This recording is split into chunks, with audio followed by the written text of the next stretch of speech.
Hola, soy la alumna Natalia Mojica, estudiante del Profesorado de Educación Primaria del Instituto Superior de Formación Docente número 112. Curso primer año con la profesora Valeria Romero en la materia Didáctica General. Y hoy les vengo a explicar una de las 12 formas de enseñar que plantea la autora Evelyn. Una de las formas de enseñar que plantea la autora Evelyn es leer con los alumnos. Lo que nosotros tenemos que tener muy en claro es la importancia que tiene la práctica de la lectura con los alumnos. Acá hablamos de conducir al alumno hacia una forma de tratamiento adulta a partir de los textos. La meta de lectura es implementar no solamente el tratamiento de los textos en una sola asignatura, sino a través de todas las asignaturas para poder llegar a que el alumno realmente maneje la lectura en toda su vida. Que la lectura incide sobre toda la vida y lo dividimos sobre dos esferas. La esfera de lo laboral y la esfera del tiempo libre. La esfera laboral ocupa gran parte del tiempo de las personas y el éxito y el progreso dependerán de cómo cada individuo se desarrolle. Y además el progreso se verá tanto en lo individual como en lo grupal y en qué tipo de profesional se encargue en un futuro. En la esfera del tiempo libre podemos observar que es la formación de la autonomía del niño. Que quiere decir que el alumno sienta cierta libertad para poder elegir los textos, donde nosotros tenemos la prensa y la recreatividad. Lo que nosotros como docentes debemos pensar es la manera de que el alumno sienta placer por leer y que se quiera acercar a la lectura sin necesidad de que nosotros estemos constantemente inculcándoles la lectura, lo que nosotros llamaríamos aprendizaje mediante la lectura.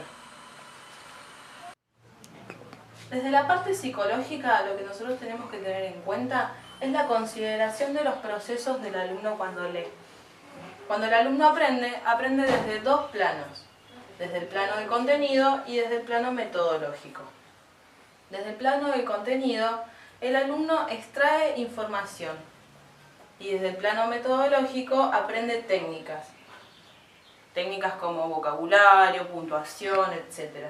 El docente se da cuenta cuando el alumno ha memorizado un texto o lo ha entendido, ya que cuando el alumno repite las frases, si son frases aisladas, es memorización, y si son frases significativas, es porque el alumno realmente ha aprendido lo que ha leído.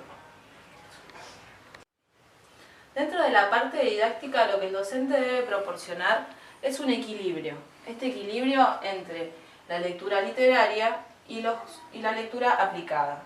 La lectura literaria vendría a ser cuentos, poesías, y la lectura aplicada sería más académico, más técnico, para poder lograr que el alumno interprete todo tipo de texto, tanto obras literarias como literarias especializadas. Estos tipos de texto, tanto de obra literaria como de literatura especializada, deben ser enseñados o inculcados dentro de la lengua materna. ¿Para qué? Para poder lograr el equilibrio y motivarlo al alumno en el tratamiento de la lectura. La misión más importante del docente es analizar el fallo que pueda llegar a tener su clase. Para esto se necesita que el docente lea e interprete todo tipo de textos para poder evitar una falla dentro del tratamiento de la lectura. Dentro de la vertiente cognitiva, hablamos de que el docente tiene que posicionarse claramente en lo que espera del contenido que le va a enseñar al alumno. Y dentro de la vertiente emocional, hablamos del sentido que cada alumno le proporciona a ese contenido.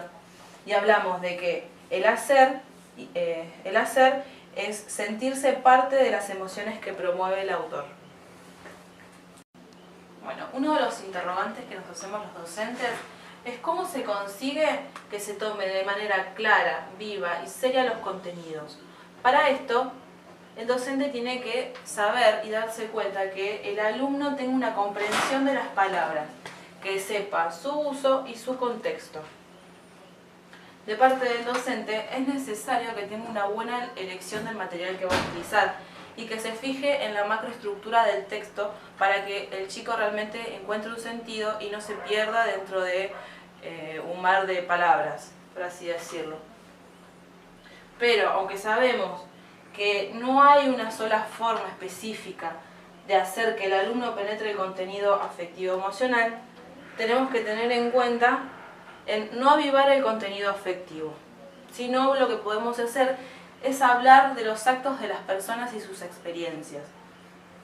Por otra parte, también tenemos que el docente debe hacer hincapié en que el alumno pueda abrirse a sus propios sentimientos y qué es lo que el texto le genera. Y después hablamos de los contenidos afectivos. Los contenidos afectivos sería trasladar e imaginar desde otro contexto o desde otras experiencias lo que le genera al autor o a los distintos personajes, pero que el niño lo sienta propio. También decimos que el texto debe tener sentido para el alumno y que el chico sepa trabajar en grupo para poder así retroalimentarse. Otro de los factores importantes en el tratamiento de la lectura es la comparación de textos similares y contrapuestos. Para esto es necesario que sean expuestos los textos. ¿Para qué? Para que el niño, a través de las observaciones propias, pueda alimentar un pensamiento crítico y autónomo. El docente debe lograr que el alumno obtenga un método y a través de la motivación, así logra que el alumno haga un buen tratamiento de la lectura. Pero para esto, el docente debe tener en cuenta las necesidades de sus alumnos. Estas necesidades deben estar incluidas en las planificaciones que hace el docente, donde los contenidos deben tener una finalidad clara. Y además, el docente debe hacer un registro de los avances y debe saber de que sus alumnos leerán en voz alta o en voz silenciosa. ¿Para qué?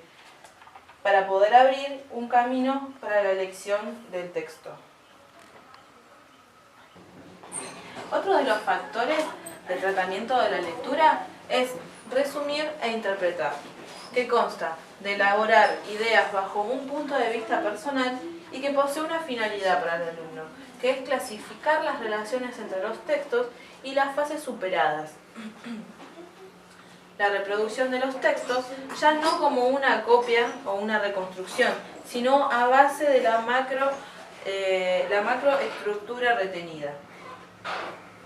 Los alumnos que aprenden de memoria, los docentes debemos tener otra forma de intentar de que el niño maneje los textos. Podemos hacerlo de tres maneras distintas. Primero es repetirlo a base de un resumen. Luego que el chico lo vuelva a hacer pero de forma oral. Y por último, que adelante de su grupo de compañeros o adelante de su clase, el chico pueda reconstruir lo que ha leído. A lo que llegamos a una reproducción oral, pero ya no es posible apelar a los textos, sino que el chico lo que va a hacer es recurrir a los esquemas escritos que ha hecho. Bueno, acá hemos terminado la explicación del texto. Hice una pequeña conjetura, un pequeño final para este texto que dice que la lectura es la base para el futuro de los niños. Por eso es necesario tomarlo con seriedad y como futuros docentes lograr motivar a los chicos para la práctica de la lectura, para formar la construcción de futuros niños con pensamientos críticos y autónomos. Espero que les haya servido mi explicación. Hasta pronto.